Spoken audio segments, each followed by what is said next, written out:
நம்ம அஜித்குமார் ஓட்டுற 24 ஹவர்ஸ் ரேசிங்கை தாங்க பார்க்க போனோம். அவ்வளோ அமேசிங்காக இருந்துச்சு. ஒவ்வொரு கார் வர ஸ்பீடை பார்க்கணுமே, சருன்னு அது பசட் போகிறது, அது காதை கிழிக்குது சவுண்டு. அங்கே நின்று பார்த்தேன், எங்களுக்கு தான் அவ்வளோ பொறுப்பாக இருந்துச்சு. அந்த ரேசிங் முடிச்சப்பறம் ஒவ்வொரு காரையும் எவ்வளோ ஸ்பீடில் போகுது எல்லாத்தையும் டிஸ்பிளேயில் காமிச்சிக்கிட்டு இருந்தாங்க. அட் லாஸ்ட் ரேஸ் முடியறதுக்கு முன்னாடியே நாங்கள் வந்துட்டு கொஞ்சம் ஸ்டேஜுக்கு மேலே இருக்கக்கூடிய போர்ஷன் போயிட்டோம். அது நல்ல வியூ இருந்துச்சு எங்களுக்கு. அஜித்குமார் கார் ஜஸ்ட்டு வரும்போது அவங்க அலைன் பண்ணாங்க. அலைன் பண்ணிவிட்டு அப்புறம் அஜித்குமார் நம்மளுக்கு அல்டிமேட் ஸ்டார் இருந்து நம்மளோட இந்தியன் ஃப்ளாகை வேவ் பண்ணிகிட்டே இருந்தார். அவர் எப்போ கார் விட்டு இறங்குனதுலேருந்து அந்த ஃப்ளாகை நம்மளுக்கு காமிச்சிட்டே இருந்தார்.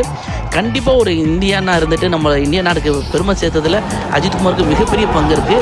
அவர் ஆக்ஷன்ஸ் எல்லாம் இங்கேருந்து பார்க்கும்போது எங்களுக்கு தெரியுது. இந்த சினிஃபீல்டில் அவங்கள நடிக்கிற அந்த க்யூட்னஸ் எல்லாமே அங்கேயும் நேச்சுரலாகவே வருது. அப்போ மாதவன் கூட அங்கே வந்திருந்தாரு. இவ்வளோ ஹரிபரிலையும் ஃபேன்ஸ்க்கு ரெஸ்பான்ஸ் பண்ணுறதில்ல நம்பர் 1ங்க தலை வேற லெவல். நம்ம எப்பெல்லாம் ஃபேன்ஸ் சவுண்டு கொடுக்குறோமோ அழகாக நம்ம பக்கம் திரும்பி ஒரு சிக்னல் காமிச்சிருவார்.